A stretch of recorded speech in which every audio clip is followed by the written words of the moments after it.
Sebagai negara dengan julukan negara maritim, Indonesia memiliki banyak gugusan pulau dengan potensi wilayah laut yang dapat dikelola sebesar 5,8 juta kilometer persegi, serta memiliki keanekaragaman sumber daya maritim terutama pada sektor perikanan dan kelautan.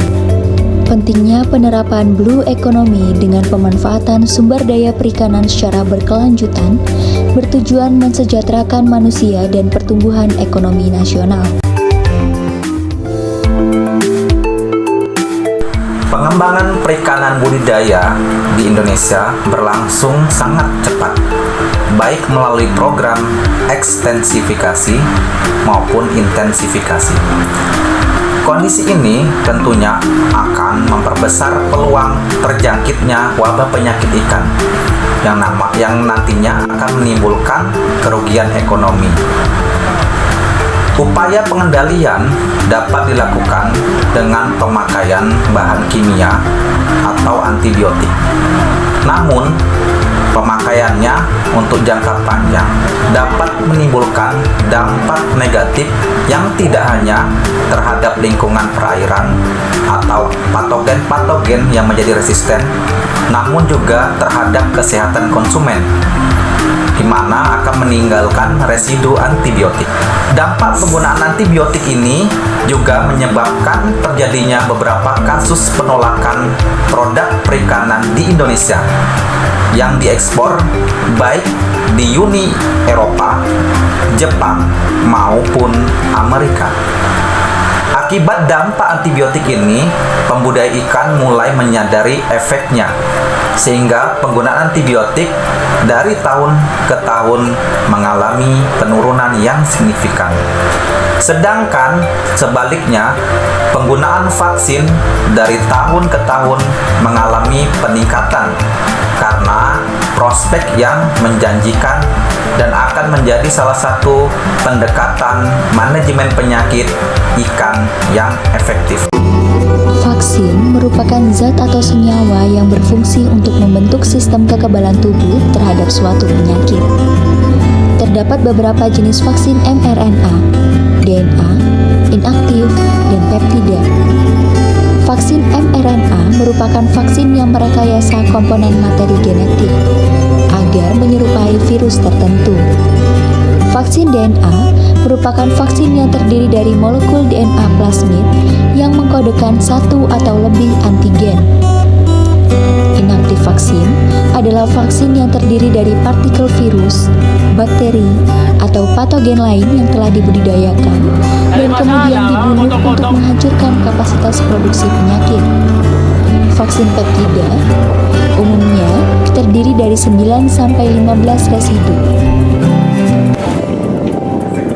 Beberapa tipe vaksin diantaranya adalah inaktif whole formalin, kill vaccines, termasuk vaksin polivalen, monovalen, vaksin DNA, dan vaksin mRNA rekombinant, di mana semua vaksin tersebut merupakan vaksin imunogenik yang telah banyak diterapkan dengan hasil yang menjanjikan.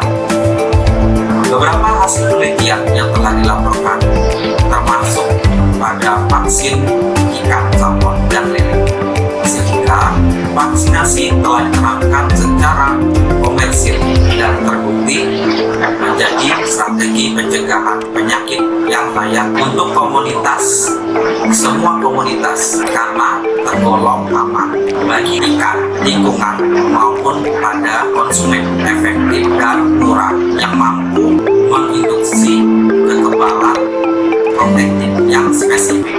Kemudian dapat membatasi dampak patogen infeksius baik dari golongan bakteri maupun virus lain. Pembelajaran virtual multimedia interaktif melalui video ini diharapkan dapat memicu mahasiswa untuk belajar lebih giat lagi dan termotivasi lagi. Tahapan-tahapan yang dilakukan dalam pembuatan vaksin polivalen diantaranya yaitu isolasi bakteri, Identifikasi bakteri dengan cara uji biokimia kemudian dilanjutkan dengan PCR, pembuatan antigen, imunisasi kemencit, uji ELISA, melakukan pembuatan vaksin polivalen, vaksinasi ikan dan booster, dan melakukan uji tantang pada ikan. Pertama, melakukan isolasi bakteri dengan mempersiapkan alat dan bahan, di antaranya Petri dish, piring preparat, gunting preparat, pinset, jarum ose, lampu bunsen, inkubator, ikan sakit, dan media buatan, TCBS, GSP, dan TSA. Cara kerja yang dilakukan dalam isolasi bakteri yang pertama ialah melakukan teknik aseptik, yaitu membuat area isolasi bakteri menjadi steril menggunakan alkohol.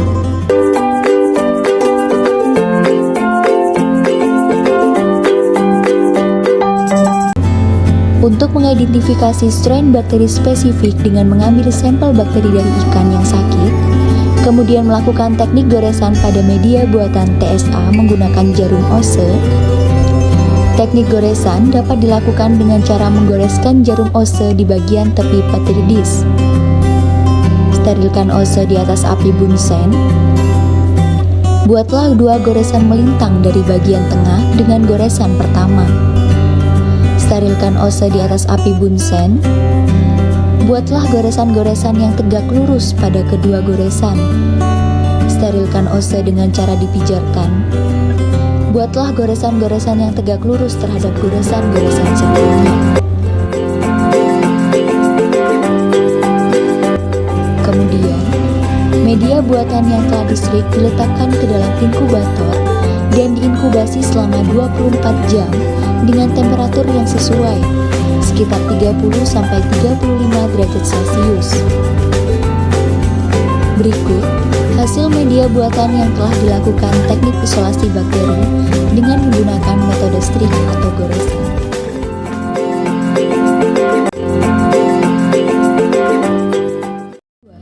Dengan melakukan uji identifikasi bakteri menggunakan uji biokimia, dilanjutkan dengan PCR. Alat dan bahan yang diperlukan dalam melakukan uji biokimia yaitu tabung reaksi, Petri dish, mikroskop, lampu bunsen, oksides strip, rak tabung reaksi, parafin cair, media Simmons citrate, media agar miring, media agar, larutan pengecatan gram A dengan kristal violet, gram B dengan gram iodin, gram C dengan alkohol atau etanol, gram D dengan safranin, larutan H2O2, larutan SIM, sulfat indol motility. Cara kerja yang dilakukan dengan uji biokimia dengan melakukan beberapa uji yaitu uji gram, uji oksides, uji katalase, uji motilitas, uji TSIA, uji indol, uji OF, uji Simmons citrate, dan uji gula-gula. Uji gram dilakukan untuk mengetahui jenis gram yang dimiliki oleh bakteri. Uji oksides dilakukan untuk mengetahui ada tidaknya enzim sitokrom oksidase pada bakteri dengan menggunakan oksides strip. Uji katalase dilakukan untuk mengetahui apakah bakteri tersebut termasuk aerob, anaerob fakultatif, anaerob obligat, dan digunakan untuk mengetahui kemampuan mikroorganisme untuk menguraikan hidrogen peroksidase dengan menghasilkan enzim katalase. Uji motilitas untuk mengetahui pergerakan bakteri. Uji TSIA untuk mendeterminasi bakteri yang mampu menggunakan beberapa karbohidrat dan kemampuan bakteri untuk menghasilkan gas. Uji indol untuk melihat kemampuan bakteri untuk mendegradasi asam amino triptofan secara enzimatik. Uji OF bertujuan untuk mengetahui sifat oksidasi atau fermentasi bakteri terhadap glukosa dengan menggunakan 2 tabung media. Uji Simon citrate merupakan uji yang dilakukan dengan menggunakan media Simon citrate. Uji gula-gula merupakan uji fermentasi karbohidrat yang terdiri dari beberapa uji, yaitu uji sukrosa, uji glukosa, uji galaktosa, uji laktosa, uji manitol, dan uji maltose. Hasil dari uji biokimia menunjukkan hasil negatif pada uji gram, uji OF fermentatif, menunjukkan hasil positif pada uji Simon citrate, uji Mio, dan uji OF oksidatif. Pada uji TSIA menunjukkan warna kuning. Untuk uji gula-gula menunjukkan hasil negatif pada uji laktosa. Sedangkan pada uji glukosa, uji sukrosa, uji maltosa, uji manitol menunjukkan hasil positif. Kemudian dilanjutkan dengan metode PCR. Alat dan bahan yang diperlukan yaitu mikropipet, mikrotub, PCR, elektroforesis, UV illumination, DNTPS, buffer, magnesium klorid, DNA polimerase, primers, dan DNA bakteri. Hal pertama yang dilakukan yaitu dengan mengambil menggunakan mikropipet dan menggabungkan semua elemen dalam satu mikrotub, seperti DNTPS, buffer, magnesium klorid, DNA polimerase, primers, dan DNA bakteri. Kemudian dimasukkan ke dalam mesin PCR. PCR mencakup beberapa tahapan proses, yaitu denaturation, annealing atau penempelan, dan extension atau pemanjangan. Denaturasi bertujuan untuk memisahkan DNA ulir ganda menjadi ulir tunggal. Penempelan bertujuan untuk menempelkan primer pada DNA cetakan.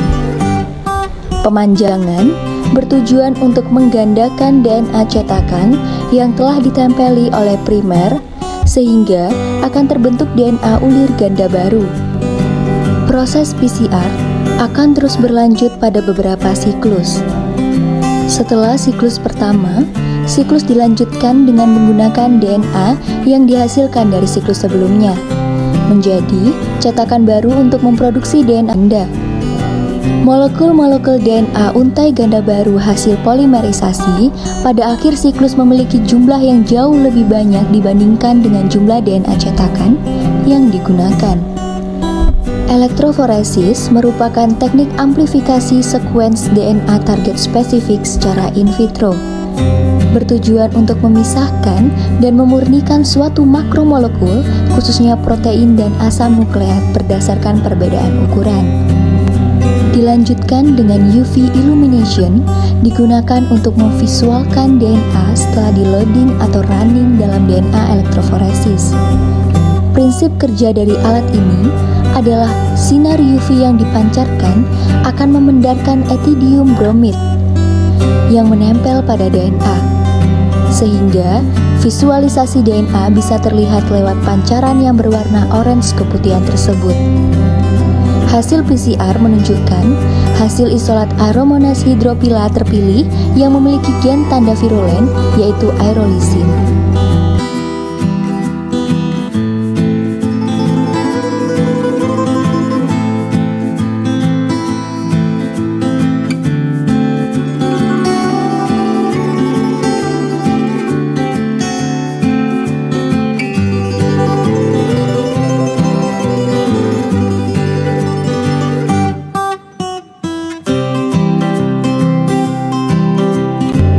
Ketiga, pembuatan antigen dengan menggunakan alat bahan diantaranya mikrotub, tabung reaksi, petri dish, inkubator, refrigerator, Drygalski, Erlenmeyer, corong, lampu Bunsen, autoclave, water bath shaker, gelas ukur, centrifuge, tabung centrifuge, timbangan digital, vortex, pipet ukur, TSA, TSB, PBS, NaCl, Na2HPO4, formalin 4%, alkohol 70%, dan isolat bakteri Aeromonas hydrophylla. Langkah yang dilakukan dalam pembuatan antigen yaitu dengan menginaktivasikan bakteri dari kultur murni dalam medium TSB atau Tripton soy broth. Kemudian dilarutkan menggunakan water bath shaker. Selanjutnya dibiarkan dengan lama penumbuhan 18-24 jam. Lalu ditambahkan formalin dengan konsentrasi 4%. Selanjutnya dicuci dengan PBS sebanyak 3 kali. Disentrifugasi dengan kecepatan 3000 rpm selama 10 menit. Supernatan dibuang. Selanjutnya, dilakukan uji viabilitas terhadap antigen untuk mengetahui apakah antigen telah inaktif atau belum. Antigen yang telah inaktif disimpan dalam freezer. Hasil pada tabung centrifuge menunjukkan adanya supernatan dan pelet. Supernatan dibuang dan pelet dijadikan sebagai antigen bakteri. Keempat, melakukan imunisasi pada mencit. Alat dan bahan yang digunakan antara lain tabung reaksi, inkubator, centrifuge, tabung centrifuge, mikrohematokrit, spuit, freezer, mencit, antigen bakteri, dan darah mencit. Antigen bakteri Aeromonas hydrophylla diinjeksikan pada mencit strain bulb C umur 1,5 bulan dilakukan secara intraperitoneal atau melalui rongga perut. Kemudian, setelah 3 minggu pemeliharaan, dilakukan pengambilan darah pada mencit menggunakan mikrohematokrit melalui orbital venosus sinusculation untuk mendapatkan antibodi yang terbentuk dari hasil penyuntikan antigen. Darah yang diambil diinkubasi selama 1 jam pada suhu kamar. Kemudian, disentrifuge untuk mengambil antibodi yang terdapat dalam serumnya. Hasil yang didapatkan yakni serum dari darah mencit.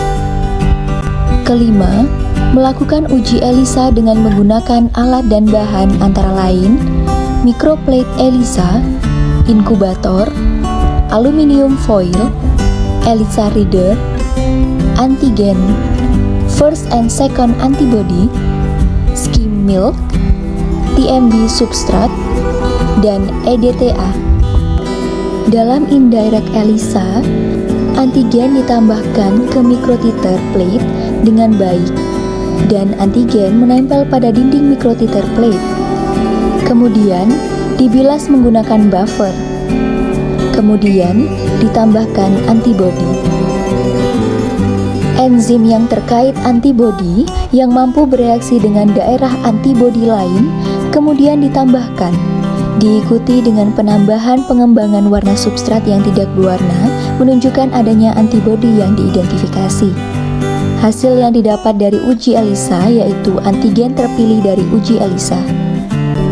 Keenam, pembuatan vaksin polivalen dengan menggunakan alat dan bahan yaitu mikropipet, microplate 96 well, microplate reader, yellow tip, diluter, bakteri Aeromonas hydrophylla, PBS, darah eritrosit mencit, dan vaksin ND. Hasil antigen terpilih dari uji ELISA dan titer antibodi digabung menjadi satu larutan. Penghitungan titer antibodi dapat dilakukan dengan memasukkan PBS pada sumuran 1-12 microplate 96 well. Memasukkan vaksin ND pada sumuran pertama. Kemudian, dilusikan materi dari sumur 1-11 menggunakan diluter. Kemudian, menambahkan eritrosit pada masing-masing sumuran ke 1-12. Tunggu hingga terjadi endapan eritrosit pada sumuran ke-12. atau kontrol. Lalu, microplate dibaca pada microplate reader. Kemudian dilakukan penghitungan titer. Titer terpilih merupakan titer yang memiliki nilai tertinggi. Hasil dari antigen terpilih dan antibodi ialah vaksin polivalen. Ketujuh, melakukan vaksinasi ikan dan booster. Pada tahap ini dibutuhkan spuit, vaksin polivalen, dan ikan gurami. Proses vaksinasi didahului dengan melakukan aklimatisasi pada ikan-ikan uji selama 1 minggu. Kemudian, dilakukan booster setelah 1 minggu vaksin. Hasil tersebut menunjukkan proses ikan yang diaklimatisasi terlebih dahulu sebelum divaksin. Kedelapan, dengan melakukan uji tantang menggunakan alat dan bahan antara lain ikan gurami, spuit, isolat bakteri Aeromonas hydrophylla. Uji tantang dengan menggunakan bakteri Aeromonas hydrophylla strain GGRB yang telah diketahui patogen berdasarkan penelitian sebelumnya. Konsentrasi bakteri patogen yang disuntikkan adalah 10⁵ sel per mililiter. Selanjutnya, ikan dipelihara selama 7 hari untuk diamati pengaruh pemberian vaksin terhadap kesehatan ikan. Hasil menunjukkan kondisi ikan gurami setelah diinjeksi isolat bakteri Aeromonas hydrophylla.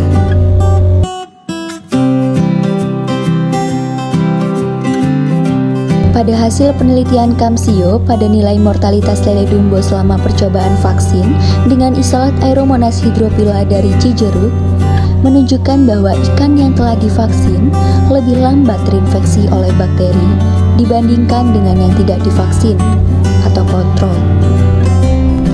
Pada nilai kelulusan hidup benih lele dumbo dalam uji lapang penggunaan vaksin dan antibiotik menunjukkan vaksin memiliki nilai yang tertinggi dibandingkan dengan antibiotik maupun kontrol, yaitu sebesar 47,03%.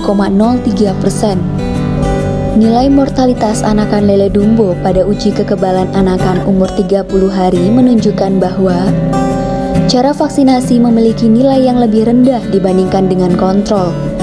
Pada cara vaksinasi dengan rendaman senilai 33,33%, pada oral sebesar 28,33%, pada suntikan sebesar 18,33%, dan terhadap kontrol sebesar 64,99%.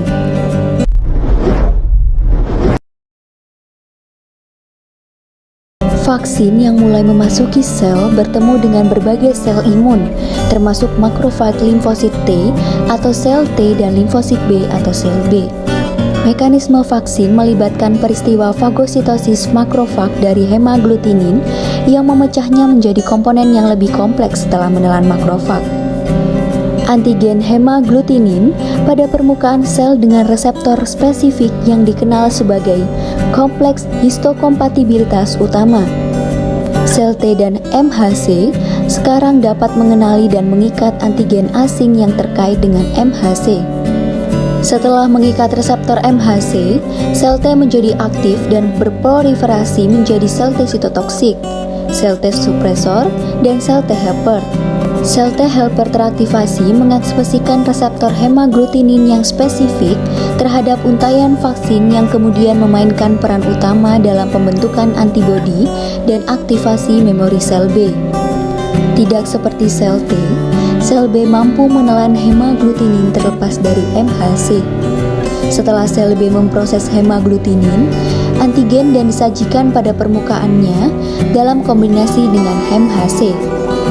Ketika sel T helper yang diaktifasi berinteraksi dengan sel B yang diaktifkan, yang mengekspresikan reseptor antigen MHC, keduanya mulai mensekresi limfokin, yang kemudian memiliki beberapa efek. Efek limfokin memicu aktivasi proliferasi sel B, yang mengarah pada perbedaan menjadi sel B memori dan sel plasma. Sel plasma menghasilkan antibodi hemaglutinin spesifik untuk strain bakteri yang terkandung dalam vaksin. Sel B memori membantu dalam respon imun di masa berikutnya saat terkena atau terekspos bakteri.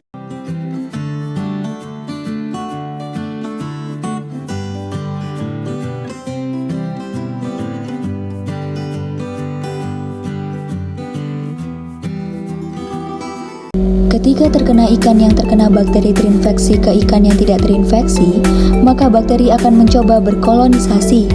Strain vaksin yang cocok dengan tempat hidup bakteri membuat antibodi hemaglutinin memblokir pelekatan dari bakteri hidup. Penyakit secara keseluruhan dapat dihindari atau dikurangi tingkat keparahannya. Vaksin dinilai cukup preventif bagi pelaku usaha perikanan dalam menanggulangi permasalahan penyakit terinfeksi. Apakah vaksin merupakan salah satu pendekatan manajemen kesehatan ikan yang paling efektif pada ikan dan udang di masa mendatang? Maka perlu kita lihat. Semoga video ini dapat bermanfaat. Lebih kurangnya saya mohon maaf.